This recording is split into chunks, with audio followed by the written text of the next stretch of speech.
Ladies and gentlemen, we have finally done it. We have created a build with Lightning Surge that's going to give you insane grenade and melee energy uptime, allow you to dive headfirst into battle and come out unscathed. For the longest time, I was struggling to create a Lightning Surge build that not only allowed you to have high survivability, but also have enough uptime to be able to reliably use Lightning Surge not only against ads, but in higher level content. Well, today, I'm going to show you just the build that will help you achieve all of that.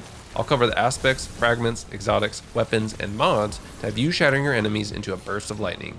Diving into our actual build and starting with our super, we're going to be using Stormtrance. And while we're not going to really need to use our super very much, if at all, I don't use it very often in the gameplay, if at all, this is still going to be a huge part of our build in choosing Stormtrance, which you'll see in a little bit why.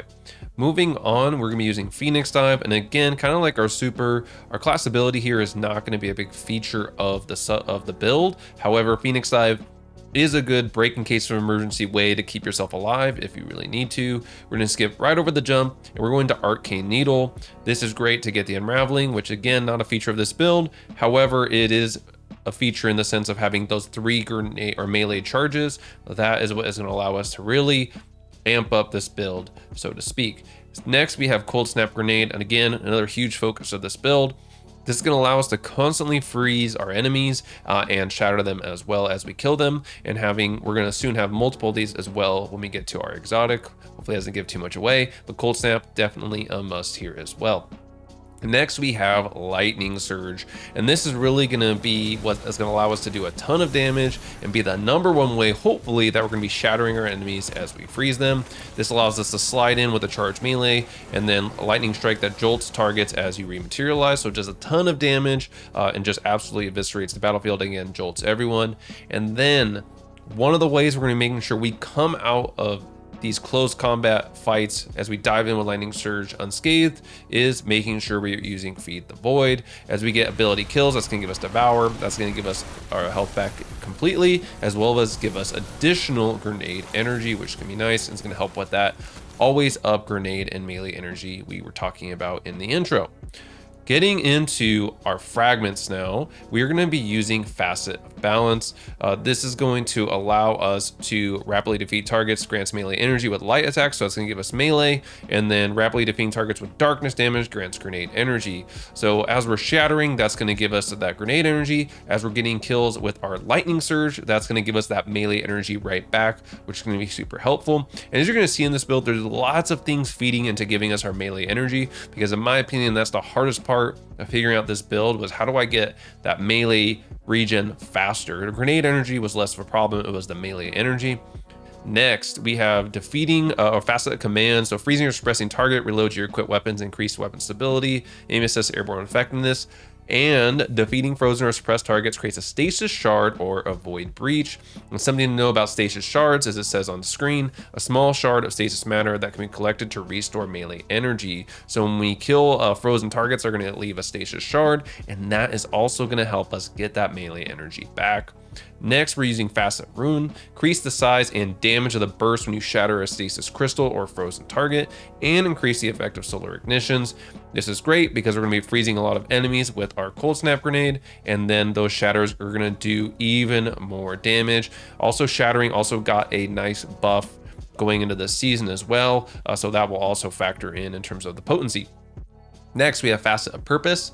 Picking up an orb of power grants either amplified, restoration, frost armor, woven mail, or shield based on the damage type of your equipped super. And this is why we're using Stormtrance. We're using Stormtrance because when we drop that orb of power, we want to become amplified. That's going to be a key part of staying alive in this build, is being amplified, and running Stormtrance is going to allow us to do that because of Facet of Purpose. And then lastly, we have Facet of Protection. While surrounded by combatants, you're more resistant incoming damage. While Transcendent, this effect is increased, plus 10 strength.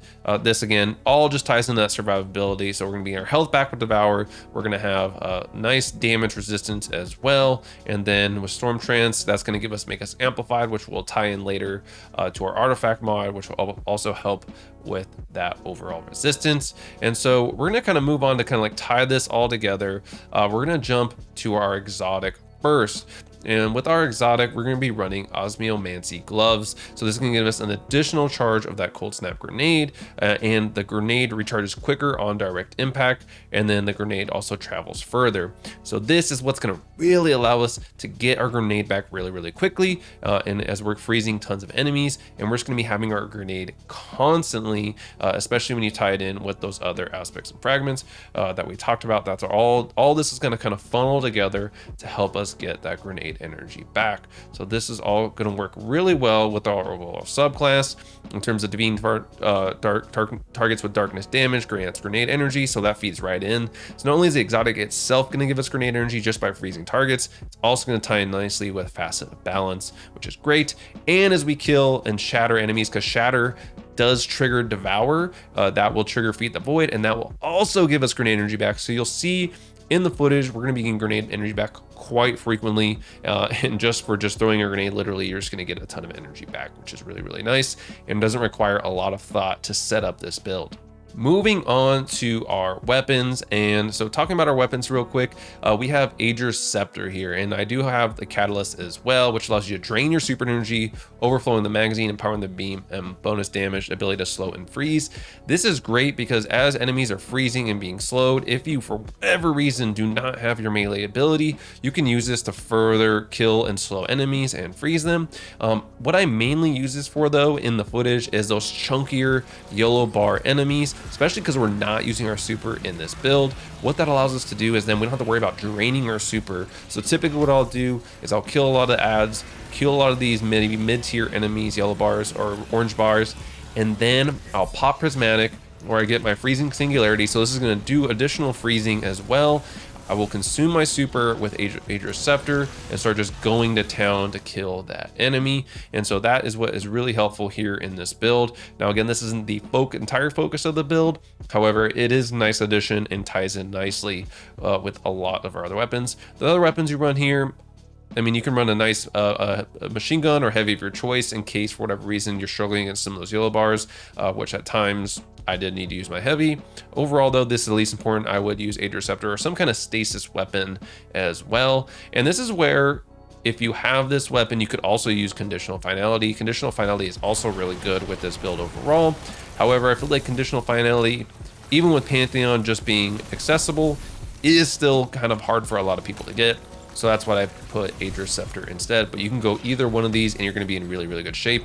I actually kind of like Conditional Finality better because you are playing close quarters a lot. And so just having a shotgun that can do a bunch of burst damage, along with the fact that your Shatter and Ignitions will also have a greater area of effect. This ties perfectly into Conditional Finality, but again, Ager's Scepter is the go-to here.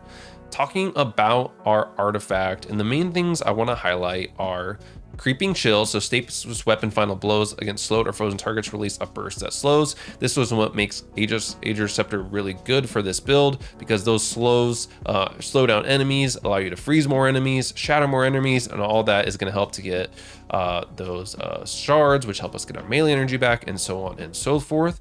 Another one here is not necessarily Radiant Orbs, you can run that, I do it just to get Radiant, is Galvanic Armor. So getting amplified right when we pick up those Orbs of Power, that's going to make us amplified because we chose the Storm Chant Super, and this is going to give us a ton of damage resist, which also stacks with Facet of Protection, and so that's going to allow us to just really do a great job staying alive, on top of having Devour. All that ties in really nicely to make sure we're staying alive.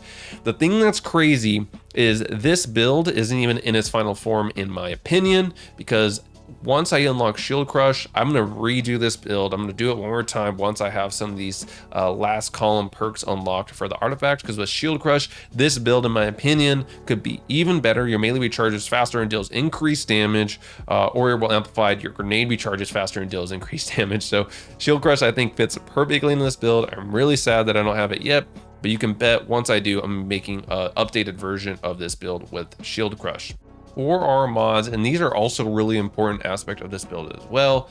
And starting with our helmet, this is the least important, but I'm running hands-on, so gain bonus super energy on melee kills. We're gonna be getting a lot of melee kills, so getting that super energy back is gonna be nice, especially when we're draining it with Ager's Scepter.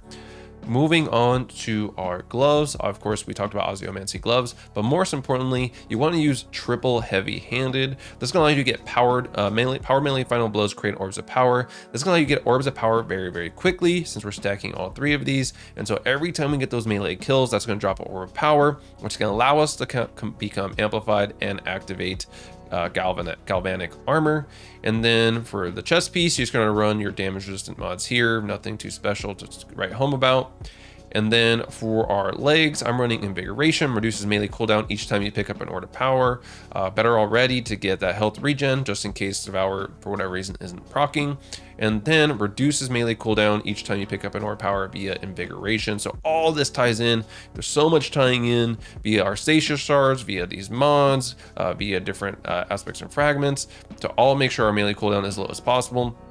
And then lastly, our Warlock Bond, you can really run whatever you want here. Again, the class ability, we don't use a whole lot. I am running Bomber and Outreach just in case I need to pop it. It's going to give me those reduced cooldowns even further, along with Reaper, which is going to, again, allow us just one more way to get that Orb of Power.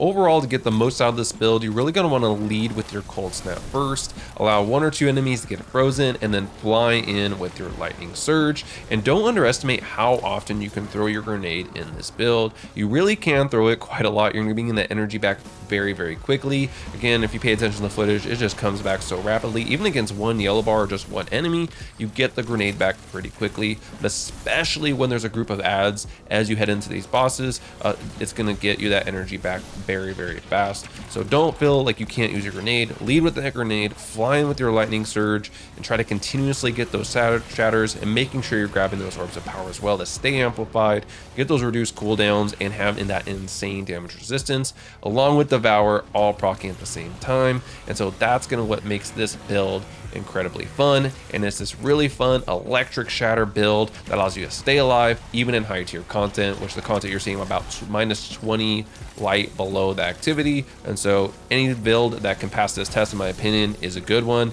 But let me know in the comments down below what y'all think of this build. I had a lot of fun creating it, and I'm just glad I was finally able to make a build that allowed us to keep a great uptime of Lightning Surge, as well as being able to also stay alive in this higher level content.